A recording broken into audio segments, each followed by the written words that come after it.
Okay, hello everyone. Today we have Sarah Joy Hayes with us, and we're so excited to hear about her story and what she's been doing with her HSS degree.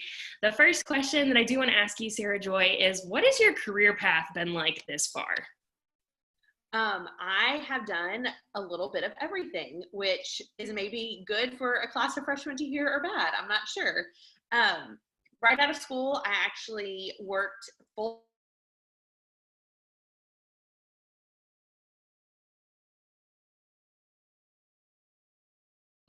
Um, and one of the key takeaways from that position was fundraising and event planning, because I did a lot of both.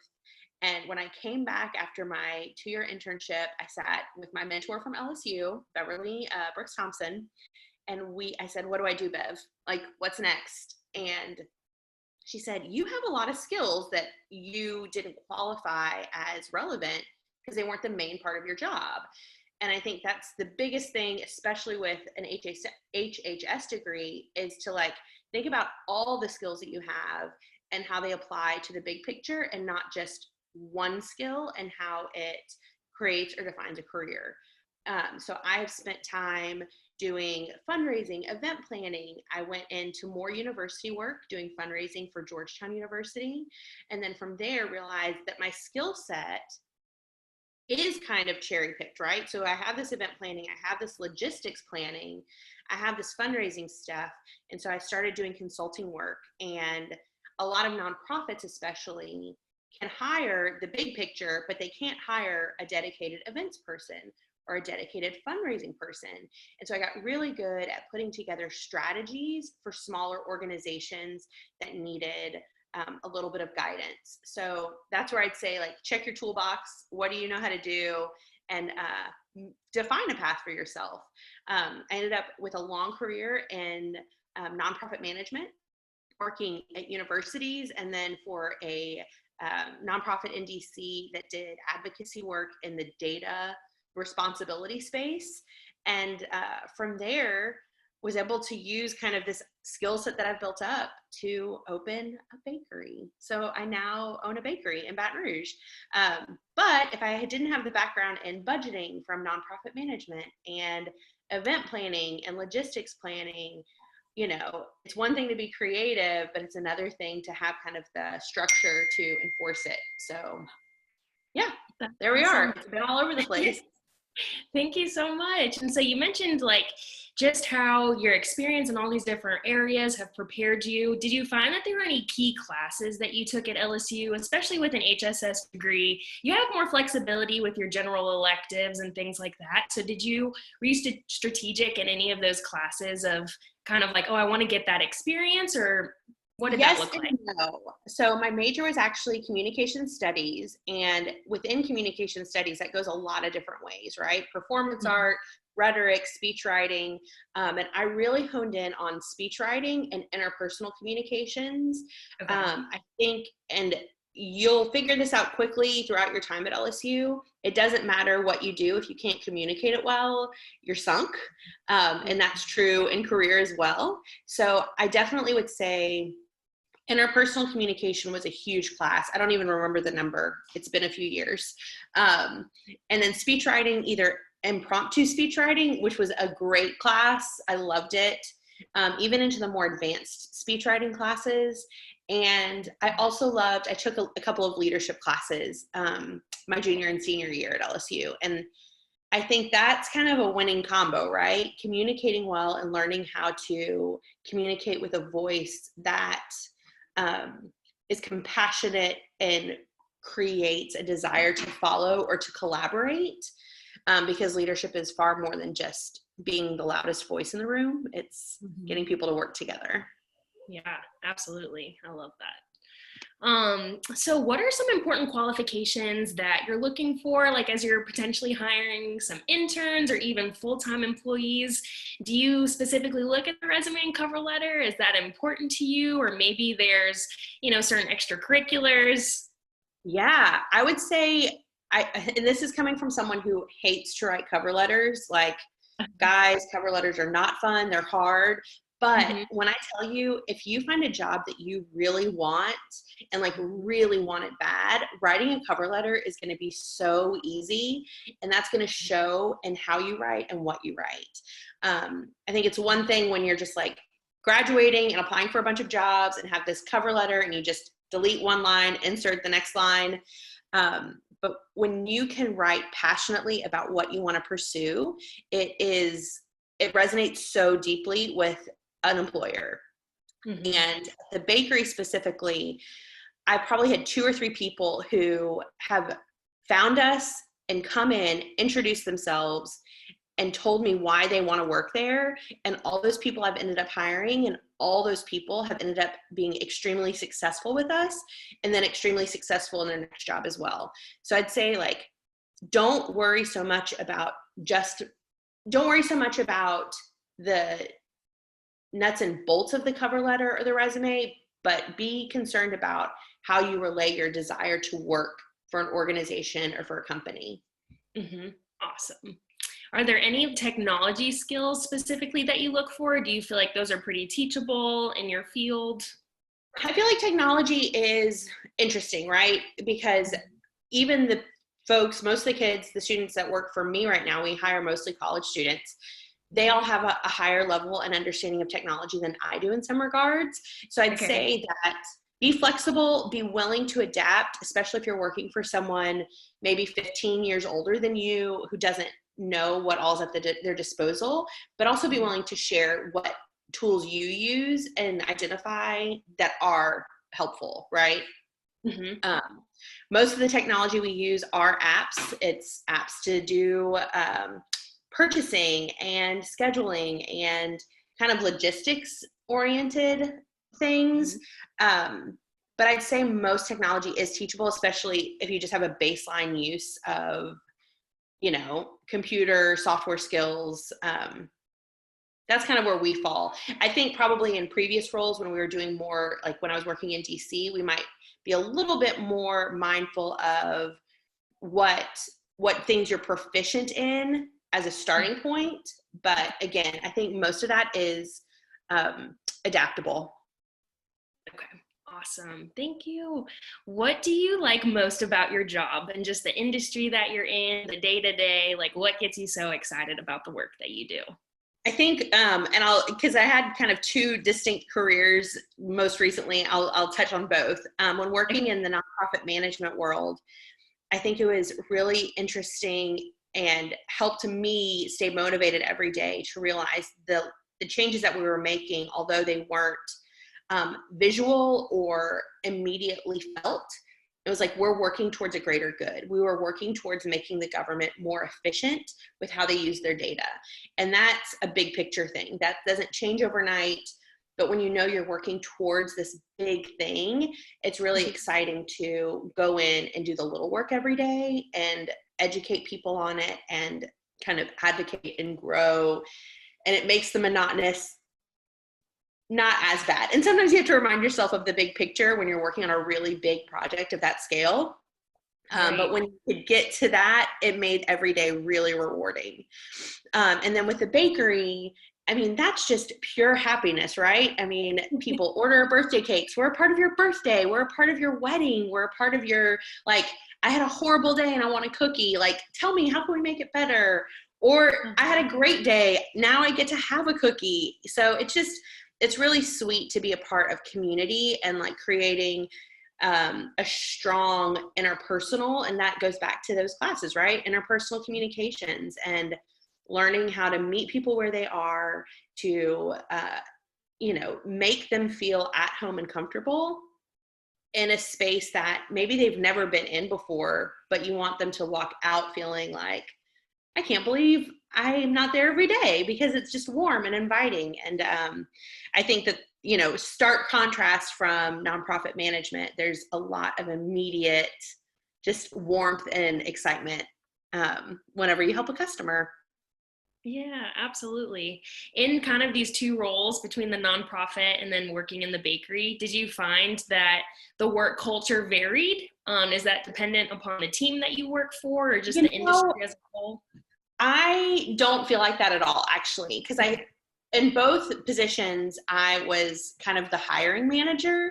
Okay. And in both of them, culture was so important to me in terms of I want us to get along. We're in a small space and we all have to work together. I don't want you to dread working with anyone in our organization or at the bakery. And a lot of that comes down to interviews. And again, like I was saying about cover letters, when you're able to communicate why you want to work there, I think that that's a really convincing trait. And I think we can work through making sure that you're a good fit if you really, really want to be there. And we've had some people that wanted to bake, but didn't want to be there. And that Yeah.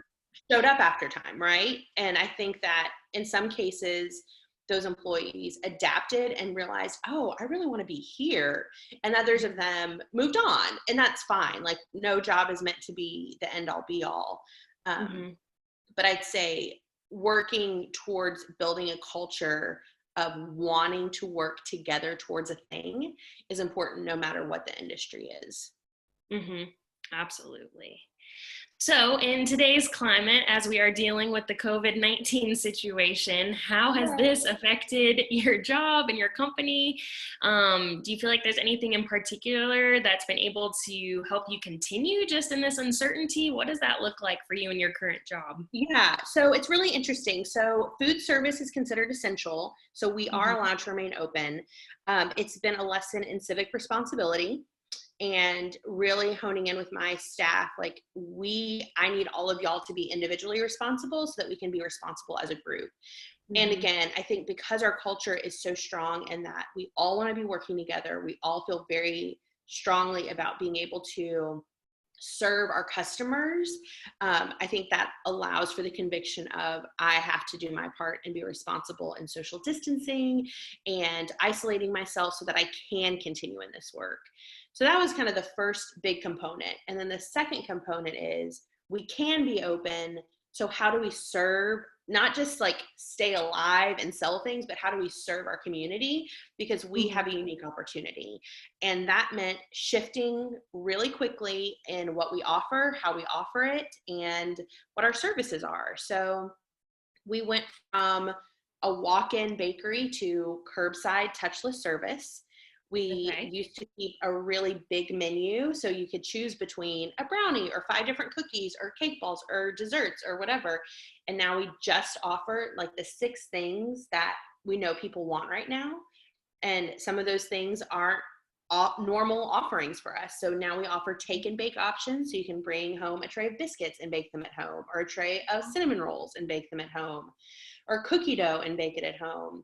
And then the last kind of major component for us was we can be an opportunity for service. So we're allowing people to call in and buy a dozen cookies for us to deliver to healthcare workers. So you can call in and kind of use our resource. You have resources, we have a product, and then there's this entire field of people working tirelessly right now. So be a part of that with us. And so it kind of brings people in to that service, which has been really sweet. We've delivered about $1,000 worth of cookies to healthcare workers at this point. Wow, that's amazing.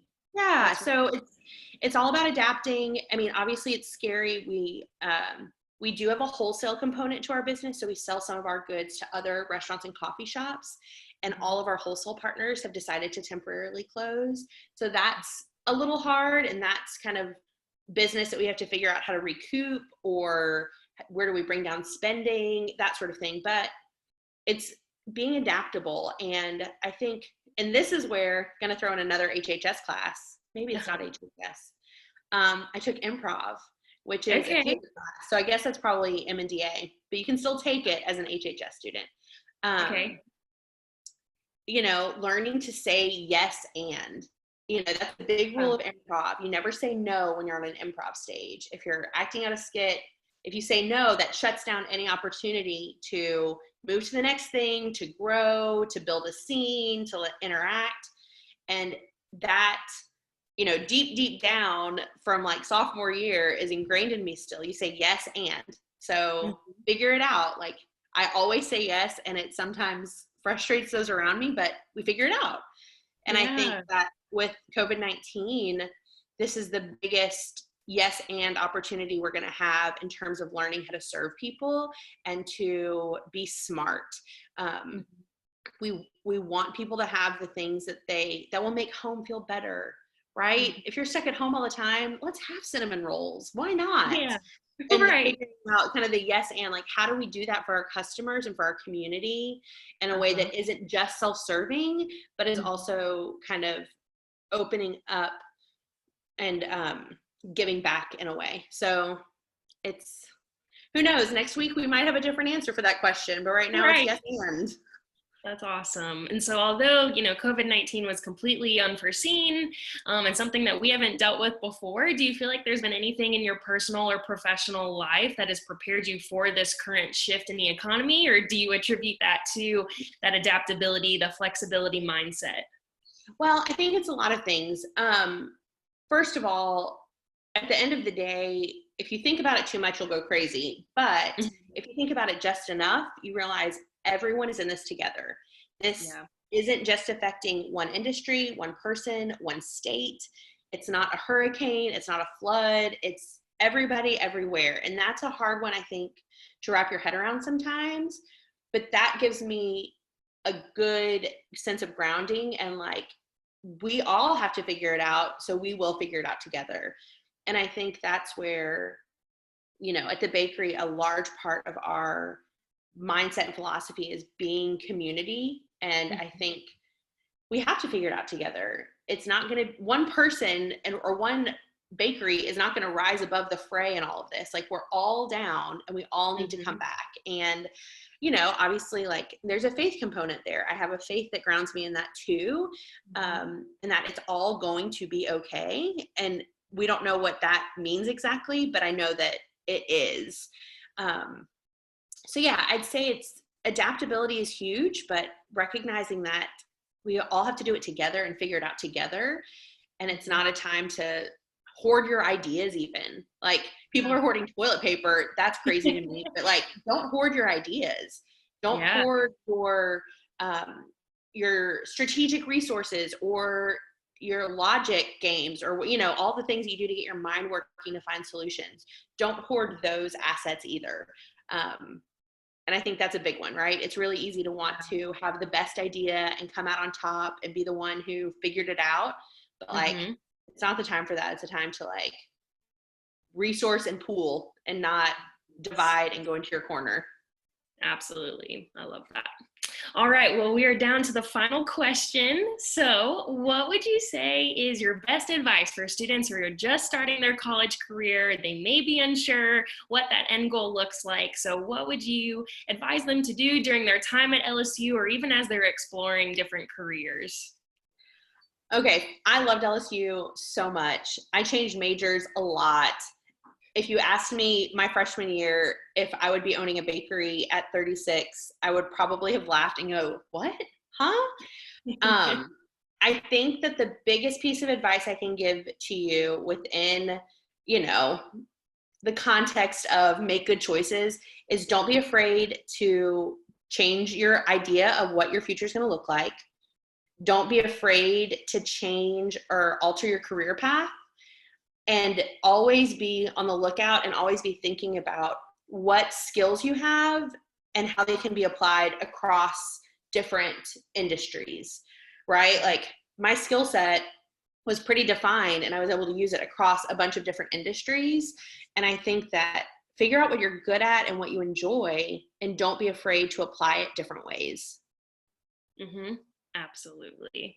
Thank you so much. We greatly appreciate your feedback. This was incredible. We're so grateful I get to see all of your faces and not just a screen. Yes. Class field trip to the bakery. Right. Yeah. When it's safe and responsible to do so. Absolutely. Yes.